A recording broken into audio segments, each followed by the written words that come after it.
What's up, guys? Welcome back. As you can see, and we'll see here in a minute, this is not a Ram. Dodge, for those of you old school guys like me. Anyway, what we got here is a 24 L5P Duramax. Yes, I do work on the Duramaxes too. And we are going to get rid of this crappy thin piece of, you know what, oil pan. And we are going to be installing one of these. Yeah, the Banks oil pan. Some people ask why. Because they get rid of heat way better than the factory pans. They look cooler and they're actually functional. So the main reason is functional. This guy heats hose a lot with his truck, so we need to dissipate some of that heat as fast as we can. So first thing we got to do when we're doing one of these is get rid of the skid plate. Now I've already gotten rid of the skid plate. It's over there on the ground. Some trucks have them, some trucks don't. This is ATX, so it's got the skid plate. We got plenty of clearance on here. In fact, I do believe we don't even have to drop down the front differential to get the pan off and the new pan back on. Second step, drain your oil. So that's what we're getting ready to do right now, is drain the oil. And then we'll start taking the pan bolts out. We've got to get the tranny cooler lines and the engine oil cooler lines, the brackets unbolted from the block so that we can get them out of the way a little bit. Give us a little bit more clearance so we don't wipe off the silicone from the new pan as we're going back in. But these ones aren't that hard, boys. They're pretty simple, so stay with us and you'll see. Can they do this in the garage? I do them in my garage all the time. Put it up on jack stands, get another 4 inches or so of clearance out of it, and I've done probably half a dozen of them on my back. So can be done in the garage. We're gonna let it drain for about 30 minutes. So I'm gonna start disconnecting some brackets to get some of these lines out of the way a little bit. And then by the time we get ready, I'll get most of the pan bolts off. That pan ain't going nowhere. We gotta pry it, beat it. They're glued on very well. So yeah, we got some time.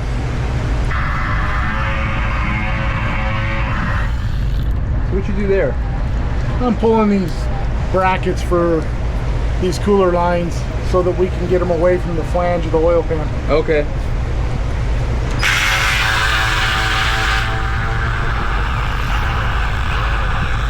Did you just call GMC out just now? I called out all auto manufacturers not too long ago in another video. Yeah, you did. I'll call GMC out right now. I'll call Ford, I'll call Dodge, Nissan, Toyota, whatever. Start building these things to last. Quit saving a few bucks here just so you can pad your pockets a little bit more. Put some dependable quality parts on these trucks. I agree. So this line you just undid right there. So now it gets it away from this flange right here. Oh, nice. So that when I start pulling pan bolts off and everything, it makes it a little bit easier. Yeah, that's perfect. And with this, is this a coolant line here? That one right there is going to be your def injector line. Oh, okay. Comes up and around. Okay, so that's a DEF injector line right there. I think. Well, it was connected to the transmission right here. Is that what that is? This is the fuel cooler. Okay. For the def injection. Ah. So yeah, my fingers can feel it. I can't see it, but my fingers. You know where to go. So he's pulling out a bolt right now. I can't show it to you guys because it's too tight in here. That one right there. Okay. So it's just holding these lines up right here.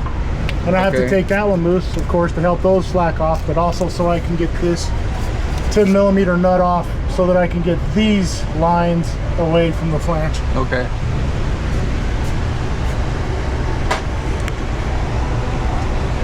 Just taking off the retaining nuts to hold this tight up against the block. That way I get some more room around this flange while we're trying to take this pan off. Yeah, so all these lines are moving now because of that bolt that he took off right there. Yep, we got plenty to wiggle now. So I can start pulling all the pan nuts, bolts. What size is that for those? 10mm. 10 mils? Okay.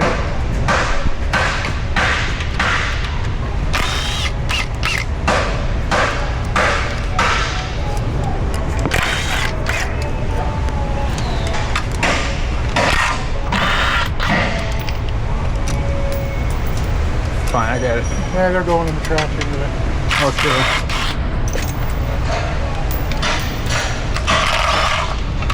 We'll let you guys know how many bolts are here once we get it all down. All right, so we just drained this oil. My gloves are, whatever, but how many miles are on this, did you say? Not even 3,000. So I can actually feel what this is like in my finger, and it doesn't feel nothing like what brand new oil does. Wow. Yeah. A lot of soot, smoke. Yeah, it's soot and other contaminants that are produced from the combustion process. You know, diesels don't stay clean, period. And for anybody out there that says they have a diesel and their oil is looking just like honey when they put it in, they're full of crap. All right, so Josh is going to be taking off the cross member. What number is that? What number? Yeah, what millimeter? 18. 18? Yeah. Okay, 18 mil. And it's spinning on the back side. Ooh. Spinning on the back side, he said. So you're going to need a wrench on that side.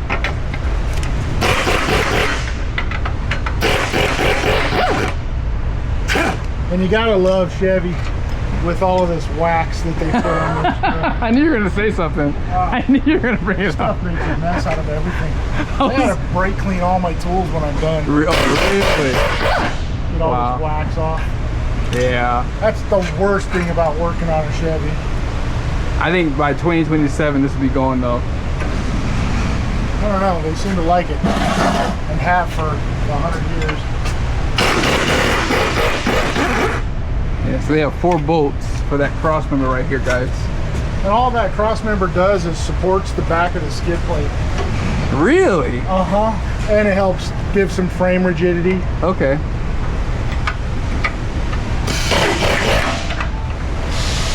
All right, so now we're gonna get this cross member down.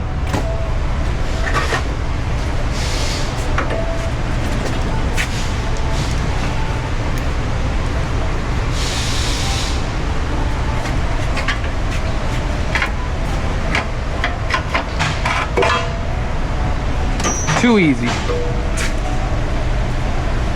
All right, so there's 24 bolts to hold the pan up. But you're not done yet because you got to take out one more bolt, and it's kind of critical. I'm gonna show you right here. For some reason, the engineers decided to put a very long bolt in right there that will get in the way of getting the pan off. Now, in the Banks kit, there's a shorter bolt that is supplied to get rid of this bolt. So make sure you take this one out. You're going to be fighting that and going, what the hell is going on? Here's the new bolt that Banks supplies. There's the one we took out. All right, no explanation needed. But that's what we get right there. Now, the other thing we want to talk about with these Banks kits, they do give you the best glue possible for putting these on. This 3-bond 121/7H. This stuff it's super glue on steroids as far as gaskets go and stuff. But Banks takes it even one step further, and they give you the applicator gun for it. That's amazing. Now, those applicator guns are pretty cheap. Let me show you what I buy for my personal. It's specifically short and made for these little tubes. As you can tell, there's Permatex part number 29247 for those of you who are going to be doing more than just one of these. So literally the hardest part about this job, after you get everything loose in the bolts and all the clearance, is actually getting the silicone to break its bond with the pan. We've got the Banks tool started in there. Now they give you this little post, and that post is there so that you can start rocking this thing side to side and then walking it around once you hear it start to break its bond. You hear that? So once you start getting it bent down, now remember, these pans, they are a one-time use only. You cannot reuse these things. You absolutely destroy them getting them off. Okay.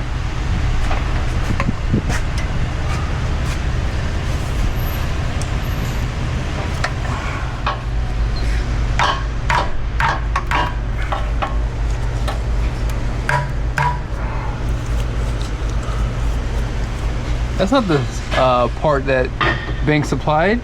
No.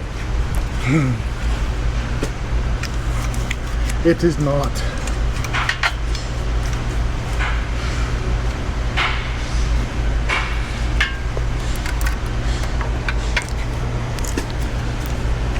Yeah, so this is the hardest part of this install, huh? Yep.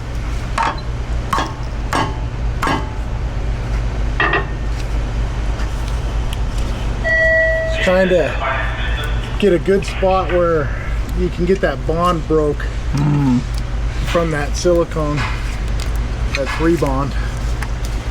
You know, it is not a weak glue. In fact, there's a lot of stuff I just won't use it on because it's so permanent.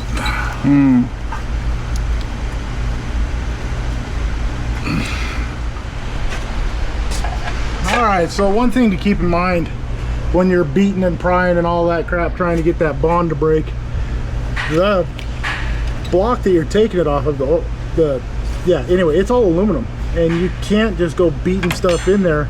You'll mar it up and damage it. So you got to be extra careful. So once you get a good spot started, then you can just grab a hold of it and start manipulating it.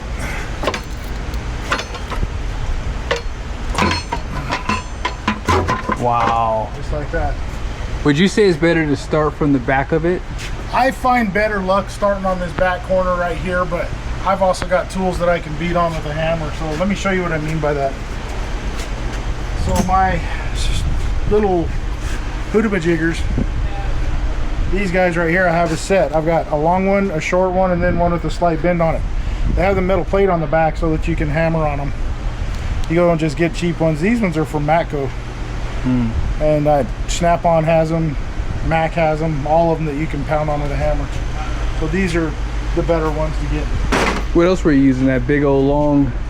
My pry bar? Pry bar, there it is. So once I got the seal broke on that corner with that, then I was able to get this up in there so I could get some leverage on it. Unfortunately, guys, Josh is gonna fire me because I wish you guys could have seen how he took this off. I mean, I'm just gonna tell you right now, I apologize. So I don't want to destroy this thing. And it's got these little tabs, these 4 tabs in it that lock onto the threads. So I had 4 of these holding each tab on it and just slid it right off. Yeah, when you have every tool in the arsenal to work with, my goodness. Yeah. You make it look easy, dude. Helps.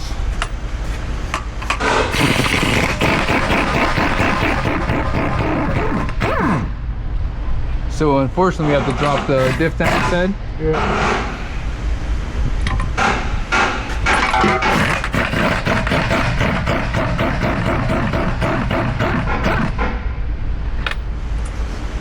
So you left that bolt in there.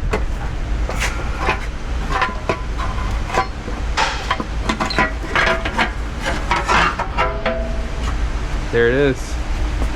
So here's, on these newer L5Ps, it's not as prevalent as the older trans pans, or oil pans, but you can see all of the fluid that's left in there after we drained it. For what, 30, 45 minutes? Yeah, we drained it for about 35 minutes or so. Jeez. So that's insane. Yeah. Josh, what you doing there? Scraping off the old silicone. We want a nice clean surface. But you don't have to do that, do you? Yes. Really? A hack won't do it. He'll just put silicone on top of silicone. Wow. Seen it 100 times. So even when you do those what are those covers? The timing housings. You do the same thing on the Cummins. Get all of the old off before you put new on. I don't know how many trans pans, like let's say on an RFE trans in a Dodge, you know, pre 2019, they had glue instead of a reusable gasket in there. But I don't know how many times I've pulled them trans pan covers off and there's silicone stacked on silicone.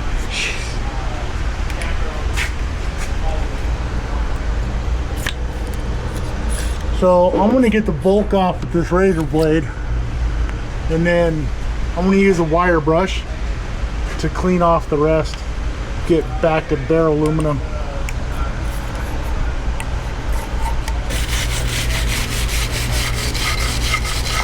know it's a little hard to see, but there's a wire brush.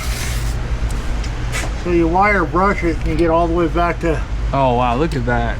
the bare aluminum. And then right before we slide the pan in with all the fresh glue on it, we'll go through and brake clean the whole surface and get all the oil drips out of the way so that we can get good adherence. Okay.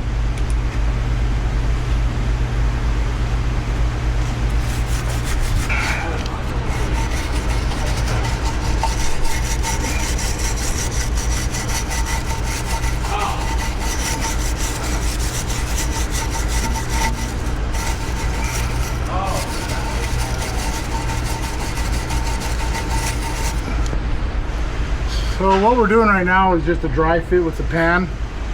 I've already stuck it up there once. We're just defining the areas that are going to be really tight, going back together with that pan and trying to adjust some stuff out of the way so that it makes it easier to get the pan on, make sure that we have enough clearance. Again, we don't want to wipe off any of the silicone when we're trying to get the pan in there, otherwise it won't seal in that area. You'll end up with a bad leak. So what I've already identified is the lines. You know, we've unbolted them and everything to get them out of our way. So right now I'm just gonna put a bungee cord on them and tie it back to something, and that's gonna keep them out of the way a little bit better so that we can get that pan on with no issues. So once we think we're there, we'll grab the pan, no silicone yet, and we'll just like do a dry run of if it had silicone on it and we were putting it up in here. So we know we need to twist and turn around a couple things to clear the pickup tube, and then the lines, and then up in. Right. So now we can come out with it. We'll brake clean up this surface, get the silicone laid, brake clean up that surface, make sure that it's completely free of oil right before we put the pan up in there.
Now, here's another trick that you guys need to know. Don't tighten these down. Get them all started. Because if you tighten it down and you squish that 3-bond up into the threads, then you risk a chance of creating a further issue down the road. So you just want to get them all started before you start tightening them down.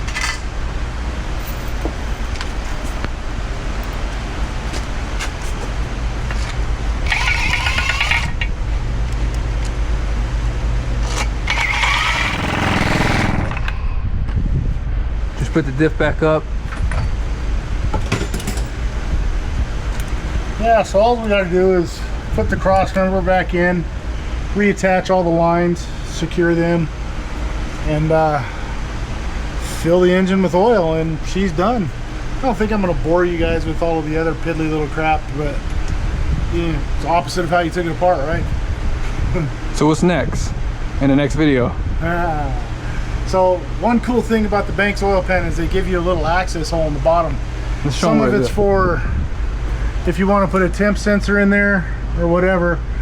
What we're gonna do is put a return line in there because we're putting the Insane diesel oil bypass on this truck as well. Heck yeah. So, you know, we have our bulletproof program on the Cummins, and I am highly recommending using that oil bypass system and their oil and their fuel additive. The Lorenzo oil, Lorenzo fuel additive.